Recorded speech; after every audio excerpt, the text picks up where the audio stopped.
What's up, traders? Mike here with the watch list video for Monday, July 31st, last day of July, tomorrow. The SPY hanging on, right? It's holding up pretty well. Let me go into a few calls that were made in the chat on Friday that were pretty cool. Ramesh, and you can see we switched to Discord, right? Our screenshots now straight out of our Discord room, much cleaner, really happy with it. Gave the 1410 idea for Neo, even used the bold print, which I love, and I want people that are making a trade idea suggestion to start using the bold. We went over that during lunch on Friday, and I can do it again if anyone needs me to. So anyway, Neo hit 1410 right here, kind of cup and handle after that. Ramesh put his idea out before the trigger, as is mandated by our room, or you don't put it out, right? And it was probably a dime stop. And you can see it went up to, I don't know, 1470 something. Really nice call there. Let's close that. This one was super thin when it triggered, but I said it over the mic. I said URGN, the high was like 1707, which occurred right there. And over the mic, I said back through 17. It's kind of interesting with yesterday's high not far above. And then I looked and I realized Clinton had already put out the idea in chat too. So it was more than one of us talking about it. Again, it was thin, probably a quiet entry, but still, if you found a way in anticipation of the break, or you gave it a little wiggle room on your entry, I mean, the thing just went nuts. So certainly love the idea exchange in chat. And then also Cyrano with QS, second mouse entry back through 12. You can see a screenshot from Discord for those that weren't there on Friday. And there's the second mouse entry through 12, and the stop right about here, right? Not very far away, and you got a really nice move. So risk reward on these, especially QS and Neo, very, very nice. And now, what are we going into to be watching for Monday?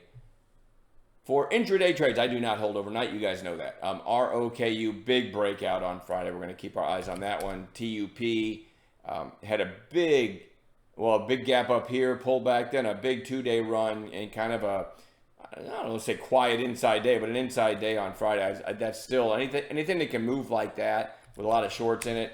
As a day trader, we're going to have it on watch.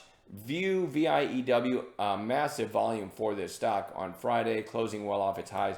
I think this was just running because it's a recent reverse split, which I've always said is a stupid reason for a stock to run, but I'm a day trader, so if I get an A+ setup in it, I may give it a shot, right?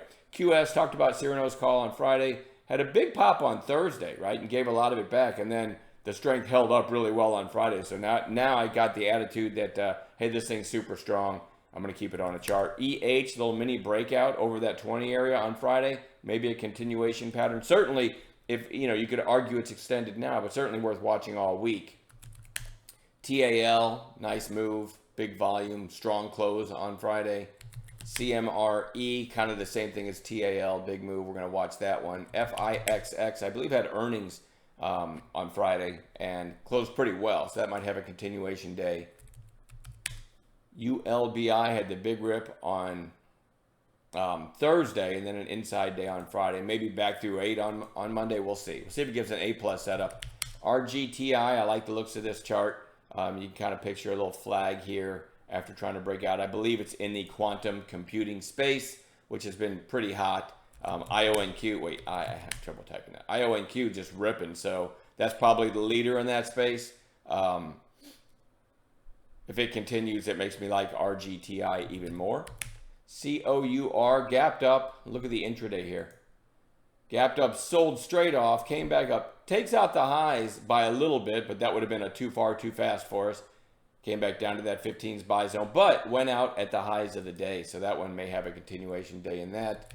BLUE keeps finding my attention. I don't love this one, but I see this volume spike back here. It's a narrow range trading stock, basically, but broke through 4 right there and is really just kind of consolidating since. So it feels like it might want to have a second leg up one of these days.